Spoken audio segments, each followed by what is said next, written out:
Bonjour à toutes, bonjour à tous, bienvenue sur Odile, je suis Sophie, en charge de la plateforme. Aujourd'hui, on vous propose donc une nouvelle formation, cette fois-ci sur le thème de l'intelligence artificielle générative et de la vérification de faits. Donc je suis heureuse d'accueillir un spécialiste de la question, Gérald Olubovic. Bonjour. Bonjour. Bonjour, donc vous êtes journaliste, formateur et je le disais donc expert en intelligence artificielle générative. Aujourd'hui, vous allez nous aider à y voir plus clair dans cette jungle, j'allais dire, d'outils qui désormais sont à disposition des fact-checkers. Vous allez donc nous proposer un éventail et surtout vos conseils pour utiliser l'intelligence artificielle à des fins de vérification de faits. Je vous laisse donc commencer cette formation IA générative et vérification de faits. Merci. Bonjour à toutes et à tous. Alors donc du coup, je vais me présenter rapidement et puis ensuite on va voir un peu quels sont les éléments, enfin les différents outils et les circonstances dans lesquelles on peut utiliser ces outils.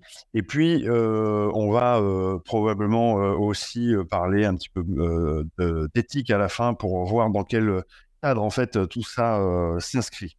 Donc, pour commencer très rapidement, en fait, les limites de l'IA générative, il y a beaucoup de limites, donc je vous enjoins à faire attention à tout ça. Sur la question de la propriété intellectuelle, notez bien que tous ces outils utilisent des bases de données d'entraînement qui ont permis aux algorithmes de faire leur magie, entre guillemets, qui sont très souvent, notamment pour les modèles de langage, tirés de contenus qui sont déjà copyrightés, dont probablement les vôtres, hein, puisque en fait, les entreprises qui sont à l'origine de ces modèles de langage n'ont pas fait dans le détail. Donc voilà, il faut le savoir. C'est à vous de décider si effectivement ces contenus sont enfin, comment dirais-je, ces outils plutôt sont adaptés à votre pratique ou pas et à votre cadrage éthique. Évidemment, il y a des problématiques sur l'emploi, il y a des problématiques sur les biais aussi, hein, notamment les biais qui peuvent être racistes, de genre, et un tas de biais envers des personnes pour être en difficulté. Puis il y a aussi, ça véhicule parfois à travers les messages, les chatbots par exemple, on a quand même cette tentative de relation anthropomorphisée qui peut en fait rapprocher de la machine et lui conférer un certain nombre de pouvoirs qui ne sont pas exactement de vrais pouvoirs. Donc il faut faire attention à ne pas être trop séduit par tout ça. Alors on va passer aux outils maintenant. Il y a plusieurs, vous allez voir, c'est en fait c'est ventilé en différentes catégories. On va commencer par ce qu'on appelle le Search Generative Experience. Donc, vous avez probablement entendu parler récemment dans l'actualité, puisque Google vient de publier, enfin de mettre à disposition son Google AI Overviews, qui est donc en fait un système de recherche qui va, au lieu de proposer des liens, va proposer un résumé des articles qui existent. Alors, ces outils-là sont vraiment entre guillemets, de bas niveau pour la recherche journalistique, mais parfois, notamment, donc on a des outils comme le fameux Google Overview. Donc là, on va pouvoir récupérer un certain nombre d'informations, mais guère plus que les résultats qu'on peut obtenir d'ores et déjà sur Google. Mais voilà, c'est un outil intéressant, mais on peut aller plus loin. On va avoir effectivement, pour récolter de l'information très rapidement, par exemple, des navigateurs qui vont permettre de scanner rapidement le web. Comme vous le voyez là, on va nous proposer en fait des formes de résumé des sites. Alors c'est intéressant, mais bon, voilà, encore une fois, ça peut vous empêcher de cliquer sur le lien. Si vous ne le faites pas, les lecteurs non plus ne le font pas. Donc, dont il faut avoir conscience qu'ils peuvent être problématiques ensuite pour les journalistes. Et puis, on a des logiciels du type Perplexity, enfin, qui ne sont pas des logiciels au sens strict du terme, mais qui sont des plateformes qui mélangent là moteur de recherche et, comment dirais-je, modèle de langage, et qui permettent déjà, de façon gratuite, là, avec des crédits, un certain nombre de crédits par jour gratuits, comment dirais-je, travailler par exemple sur des PDF. des petits documents de dizaines de pages maximum pour pouvoir extraire déjà un certain nombre de données. Et là, à travers un prompt simple, c'est-à-dire une commande en langage naturel qui va nous permettre d'inciter en fait le modèle de langage à fournir un résultat, et ben on va finalement pouvoir extraire sous forme de tableau, par exemple, des données qui sont contenues dans le PDF, interroger le PDF sur les personnes qui sont mentionnées à l'intérieur, les sources, ce genre de choses. Donc ça, c'est effectivement plutôt intéressant parce que ça permet en fait de rapidement lire un PDF sans avoir à lire les choses inutiles, en tout cas se concentrer sur les choses qui sont intéressantes pour nous dans nos recherches. Ensuite, on a des agrégateurs d'IA. Là, on passe l'étape légèrement au-dessus. Donc, vous voyez, c'est très progressif. Je commence par le truc le plus lambda et puis ensuite, on avance. Alors, par exemple, on a Po.com qui est là pour le coup un outil tout à fait intéressant puisque en fait, il a l'avantage de mélanger un certain nombre de modèles de langage, que ce soit le classique ChatGPT comme d'autres modèles Claude, Gemini, Mistral, Llama, etc., qui ont toutes leurs spécificités, un peu comme, pour vous donner une image, c'est un peu comme Renault, Peugeot, Citroën. Ils fabriquent tous des voitures, mais on a différentes catégories de voitures et différentes performances, et c'est pas les mêmes qualités. Bon, bah là, ça va être pareil. ChatGPT va pouvoir fournir un certain type de service. Gemini va fournir le même service, mais d'une façon légèrement différente, avec une manière de présenter l'information d'une façon différente, plus sécurisée, et idem pour Claude. Mistral et Llama, par exemple, vont pouvoir vous aider à fabriquer des produits plutôt clés en main. Donc là, on va pouvoir, par exemple, avoir un corpus de données et le donner à Mistral ou à Llama et les entraîner là-dessus pour pouvoir ensuite avoir des modèles qui soient plus affinés. Donc, en fait, cet outil-là, Pro.com, permet déjà de tester un peu les différentes spécificités de ces modèles de langage, permet de créer des bots automatisés. Donc, c'est un robot, grosso modo, dans lequel qu'on va activer à travers donc, ce fameux prompt. Mais au lieu de retaper le prompt tous les jours, en fait, on va pouvoir le sauvegarder quelque part et le prompt va pouvoir nous permettre de faire des tâches récurrentes. Alors, ça peut être de la synthèse de documents. Personnellement, par exemple, je l'utilise pour faire des notes de lecture. Donc, je prends tous les PDF que je télécharge régulièrement, c'est-à-dire que ça peut aller jusqu'à une dizaine par jour en fonction des sources qu'il y a, et donc je dois garder en fait ces informations quelque part. Plutôt que de les mettre dans un dossier, je passe en fait ces PDF dans un bot que j'ai réalisé, et ça me rédige une note de synthèse que je mets ensuite dans une base de données qui s'appelle Notion. Donc c'est un outil en ligne qui permet en fait de gérer un peu des bases de données, des notes, etc., des calendriers. Et donc ça me permet en fait de conserver en fait mes informations clairement structurées, avec des résumés, avec un moteur de recherche qui me permet de les retrouver rapidement. Et donc ça, vous voyez que c'est quand même extrêmement pratique parce que ça permet effectivement de retrouver beaucoup d'informations. Ensuite, on a des outils Google qui sont disponibles depuis un certain temps. Par exemple, on a accès à Pinpoint, donc vous devez certainement connaître, qui est un outil de recherche qui aide donc les journalistes, les universitaires à explorer et analyser, on va dire, des grandes collections de documents. Donc là, ça permet effectivement de rentrer un peu plus dans le détail, d'extraire en fait des ensembles et d'aller plus loin. Et puis, on a Notebook LLM qui vient d'apparaître en France, qui était disponible aux États-Unis depuis un petit moment, mais qui permet en fait là de créer des collections, pareil, de documents PDF. Sauf que dans chacun des documents, en fait, ils vont être pareil, résumés par Gemini, qui est donc l'IA de Google, et on va pouvoir, à l'aide d'une interface de prompt, demander en fait d'extraire soit des données, de faire des tris, de faire des recherches particulières, de créer des corrélations entre les documents, etc.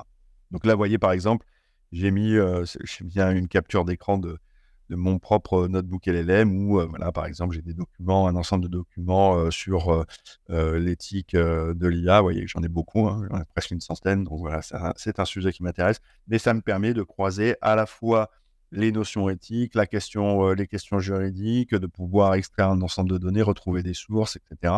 Et ça facilite grandement le travail quand on a une somme importante de documents, parce que sinon, on passe un temps fou à faire tout ça. Donc voilà, on a vu tous ces éléments-là. Vous voyez que c'est déjà des éléments, des outils qui servent à travailler les PDF. On a d'autres petites alternatives type Copula AI, PDF AI, ChatGPT, chatpdf.com, pardon, AstroPDF, etc. Vous aurez bien évidemment toutes les ressources très rapidement dans cette présentation.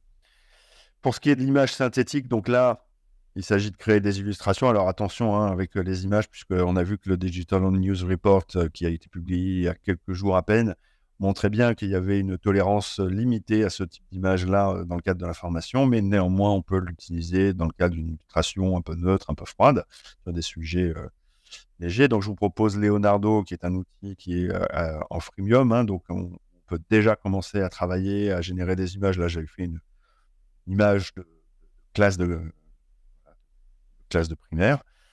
Donc, ça permet de générer des images classiques en choisissant le ratio, en choisissant le type d'image. Toujours pareil, on tape un prompt, on obtient une image et après, on peut l'affiner. L'avantage de Leonardo, c'est qu'il y a un petit module permettant de créer aussi un petit peu de mouvement à l'intérieur des images, donc d'avoir de l'image animée.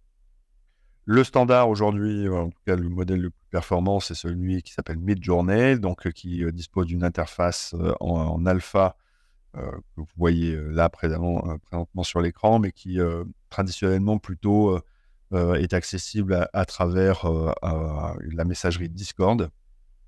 Voilà. Là, en revanche, comment dirais-je, l'outil n'est pas gratuit, il est payant, mais bon, voilà, en fonction des différentes utilisations, ça peut valoir le coup. Et puis, on a un modèle qui s'appelle Stable Diffusion et qui offre un service qui s'appelle Stable Assistant et qui, lui, pour le coup, est payant également, mais dispose aussi d'une version open source, donc gratuite, qui est généralement plus utilisée par les graphistes et les designers, mais qui peut valoir le coup si on souhaite, par exemple, entraîner... on est photographe, on souhaite faire comme Michael Christopher Brown qui a travaillé sur des sujets originaux avec de l'IA. Voilà, on peut entraîner le modèle avec son propre corpus de photos. Sur la partie audio-vidéo, pas mal de choses. Alors, bon, évidemment, il y a des questions voilà, de musique, de son, etc. Je vais vous donner quelques outils. Donc, on a par exemple, le problème principal, c'est de faire de la transcription de son après une interview. Donc là, on peut utiliser AI Transcription by Riverside. Riverside, c'est un logiciel qui permet d'enregistrer du podcast normalement, mais ils ont un service à côté qui permet de effectivement traduire, enfin de faire de la transcription. C'est un service gratuit qui est disponible en ligne. Et c'est donc en fait, ça leur permet d'entraîner leur modèle et d'offrir un service gratuit à ceux qui n'ont pas les moyens. Après, il y a Trint que vous devez connaître, Otter AI que vous devez connaître aussi, MicBookTape, AppyScript, et bien évidemment Adobe Premiere qui permet de faire de choses, tout comme DaVinci Resolve, qui sont deux logiciels de montage donc vidéo, et dans lesquels on peut juste mettre un fichier audio et obtenir le transcript. Pour nettoyer en fait le son, vous avez cette option qui est absolument miraculeuse. Si vous avez un compte chez Adobe, c'est encore plus pratique. En fait, vous avez une possibilité de réglage de l'intensité du filtre AI qui est appliqué. Mais au-delà de ça, en fait, même en version gratuite, en fait, vous avez donc c'est le Enhanced Speech, là, le partie là qui voilà, c'est là. Là, pour le coup, ça nettoie extrêmement bien tous les fichiers son qui pourraient être éventuellement relativement dégradés ou enregistrés dans des conditions un peu précaires. Vous êtes au restaurant, vous rencontrez quelqu'un, enfin, vous faites une interview dans un lieu type restaurant, café, bar, etc. Comme ça arrive souvent. Là, vous passez en fait l'end speech, ça va nettoyer votre fichier audio. Vous avez une communication Zoom un peu pourrie, pareil, de la même manière, ça va vous permettre de nettoyer le fichier. Bref, c'est très puissant, c'est très pratique.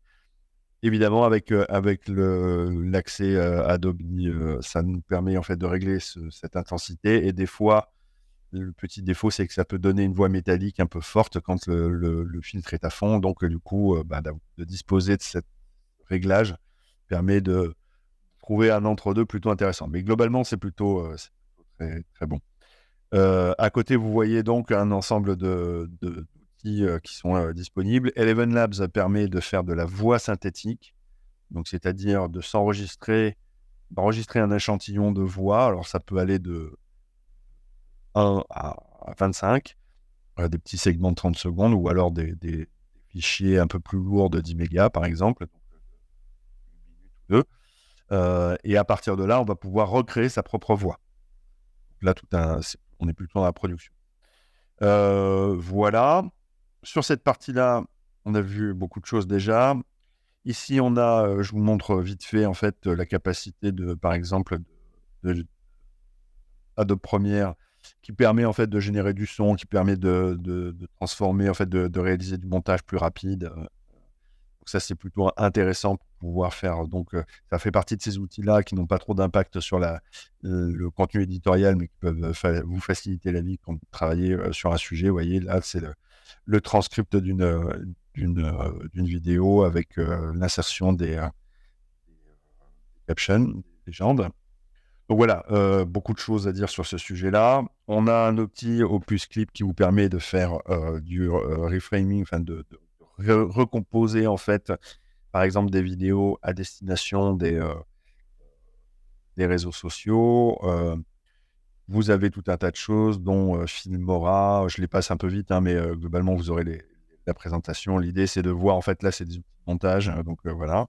Vous avez aussi, alors je me suis planté mais là, c'est un outil qui permet également comment dirais-je, de réduire en réalité, de couper en fait automatiquement tous les blancs dans un montage, ce genre de choses.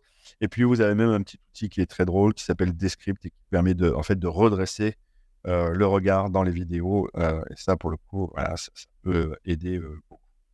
Sur l'investigation, bon, déjà, on a des éléments donc, en amont, hein, qu'on a vu avec Pinpoint et My Notebook LLM. Évidemment, dans cette partie-là, c'est plus compliqué puisque à la fois, on a des questions de confidentialité de documents. Bon, utiliser Google n'est pas forcément toujours une bonne chose. C'est pour ça qu'à une époque, Licige, quand ils avaient travaillé avec Quartz et avec d'autres titres sur les Mauritius Leaks, avaient créé leur propre modèle, Doc2Vec, pour pouvoir traiter les données qu'ils avaient reçues, parce que pour éviter justement précisément la transmission d'informations à Google ou à d'autres acteurs. Mais on a quand même des outils intéressants. On a par exemple cet outil-là qui permet donc de Geospy Pro, qui permet de retrouver, donc de faire de la géolocalisation à travers une image. Donc on télécharge une image, et par un ensemble en fait d'outils, on va pouvoir essayer de retrouver l'exacte géolocalisation en fait de la photo qui a été prise. Donc vous voyez que c'est quand même assez précis, avec les coordonnées de la vue, etc., etc. Et ça nous permet de retrouver. Donc ça, c'est un outil qui est quand même extrêmement intéressant, surtout si on essaie de retrouver un peu voilà, de faire du forensic image.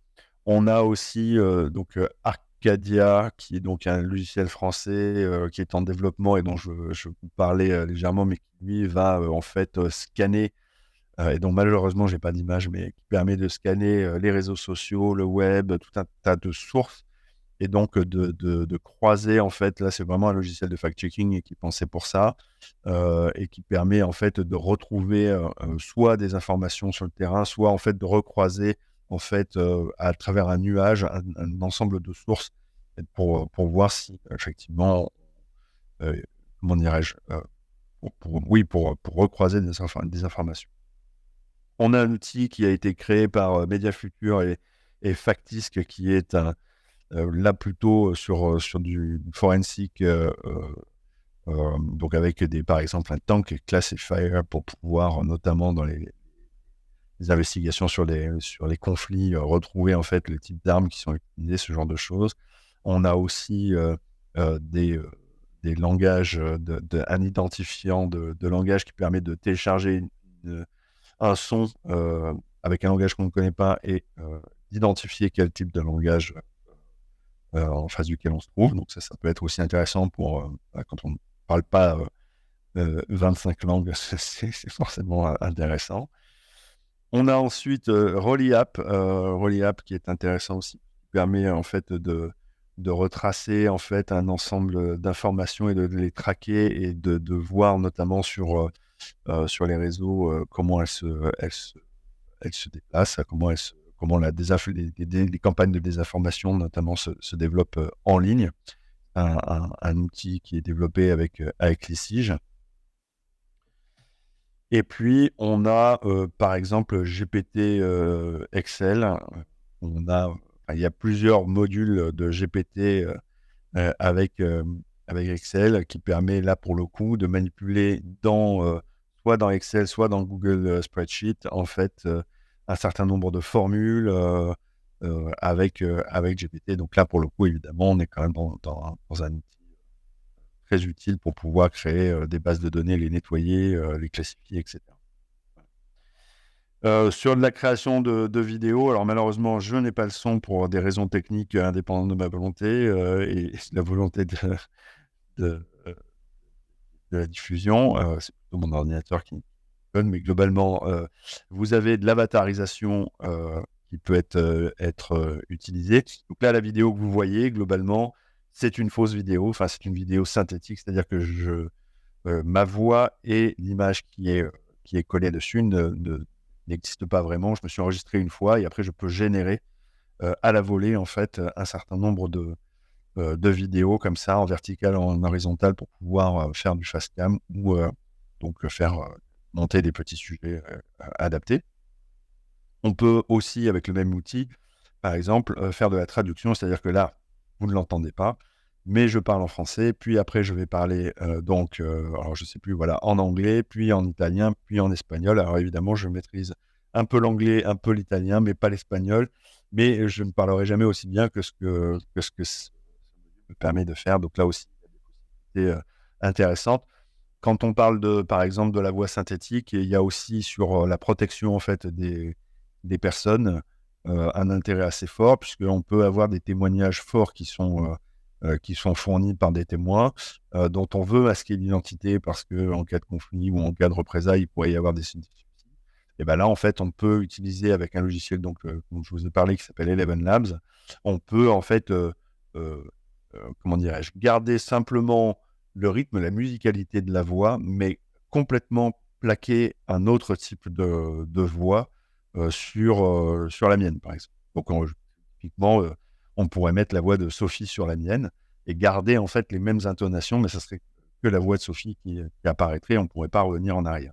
Ça, c'est très pratique pour garder en fait comment dirais-je, l'anonymité des gens. Et puis, on a tout un ensemble de choses, notamment en vidéo générative, là, qui commencent à arriver. Il faut faire un peu attention aussi avec ce genre d'outils, mais je vous montre l'ensemble de ce qui existe.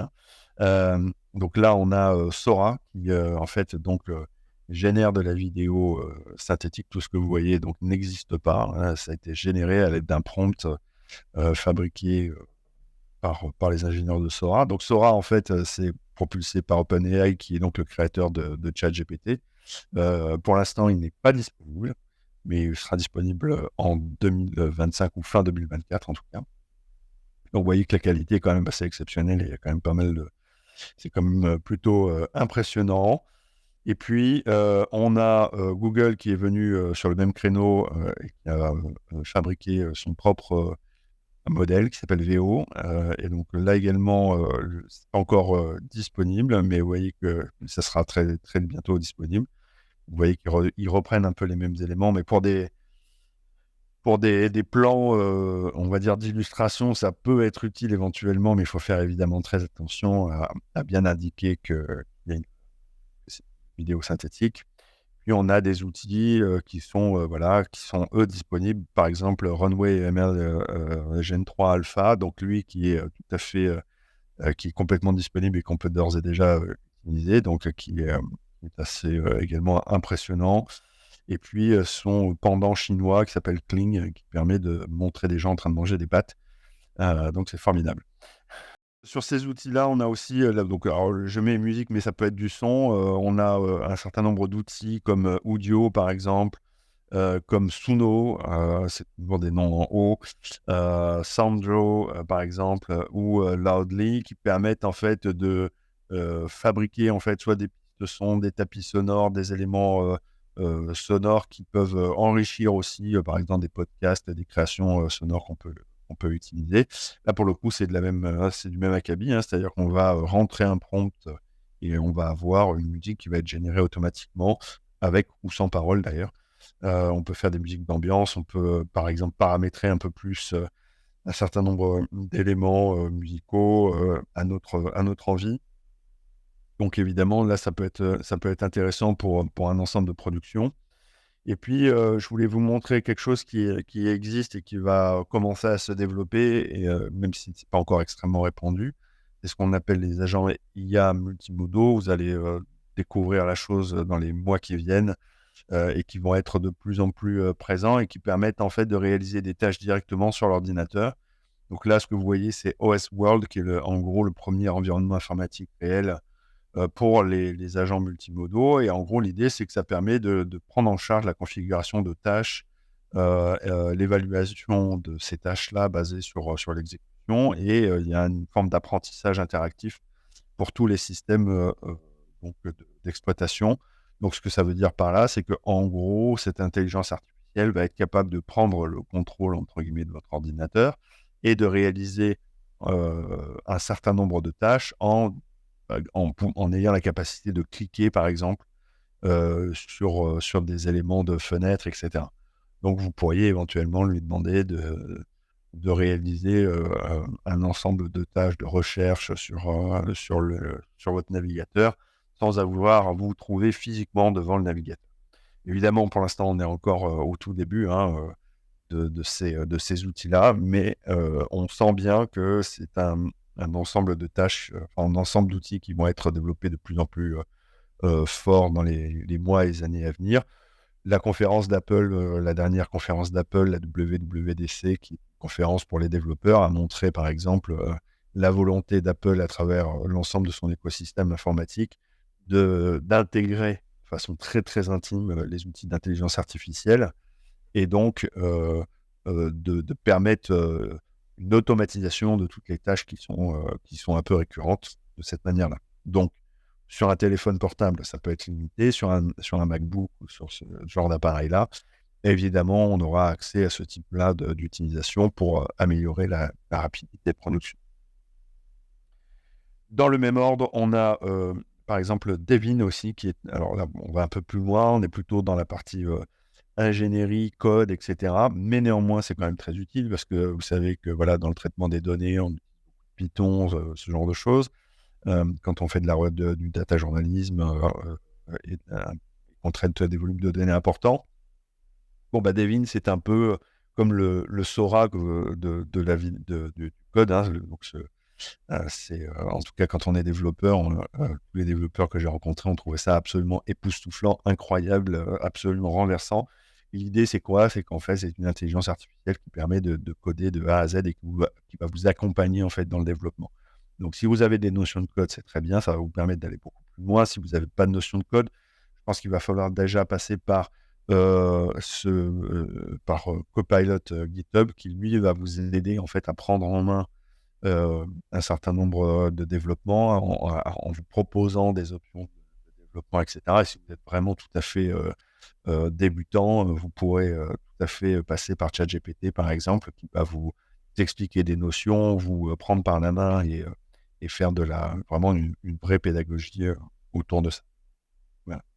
Donc, sur la question des outils, on a fait le tour. Il y a pour l'instant, donc, ce que vous voyez, c'est que ce qu'on peut constater, c'est que les outils en termes de fact-checking, il y a tout un ensemble d'outils éventuellement un petit peu qui font appel de façon très lointaine à l'IA pour un peu d'OSINT, mais globalement, là, vous avez un gros ensemble des outils qui sont utilisés tous les jours, quotidiennement. Évidemment, toujours cette question de la donnée qui est très problématique pour le moment encore, parce que effectivement, quand on fait par exemple de l'investigation, et donc voilà, on peut manipuler des données qui peuvent être un peu sensibles, donc il faut faire attention à tout ça, mais à la fois sur la production et sur l'investigation, sur la recherche, il ne faut pas hésiter quand même à tester des choses en tout cas, voilà, pour pouvoir s'assurer que ça peut être intéressant. Vous en parliez à l'instant de ChatGPT, qui est peut-être l'intelligence artificielle la plus générative, la plus connue, notamment du grand public et de nos publics à nous. Selon vous, quelle est la plus grande limite de ChatGPT? Alors, c'est une limite structurelle, c'est-à-dire que, en fait, c'est ce qu'on appelle les hallucinations. Alors, les hallucinations, c'est un terme anthropomorphique pour dire qu'en gros, le modèle bug, hein, une machine, donc elle fait des erreurs. En gros, la structure, l'architecture des modèles de langage, aujourd'hui telle qu'elle existe, ne permet pas, en fait, de fournir des réponses sans une forme d'invention. Donc, et c'est une forme d'invention qui n'est pas prévisible au sens strict du terme, y compris dans ce qu'on appelle les RAG, donc qui sont des systèmes en fait où on va adosser au modèle de langage une base de données connue qu'on maîtrise, qu'on va donner en fait au modèle de langage. Là, on arrive encore à obtenir des imprécisions de l'ordre de entre 10 et 15%. Avec la génération de fausses infos, entre guillemets, dans le résultat produit de 10 à 15%. Donc, il faut faire attention parce qu'en fait, c'est des modèles qui sont structurellement comme ça et on ne va pas pouvoir en fait aller au-delà. Très bien. Bon, écoutez, merci beaucoup, Gérald, pour tous ces conseils, ces outils. On l'aura compris, évidemment, il faut quand même conserver voilà, en tête la limite, les limites donc, de ces outils. Et grâce à vous, on en a une meilleure idée aujourd'hui. Merci beaucoup, Gérald. Merci. Et je rappelle donc qu'on donnera toutes les références et tous les noms d'outils que vous avez cités dans cette formation. Exactement. Merci beaucoup. À bientôt. Merci. Au revoir. Au revoir.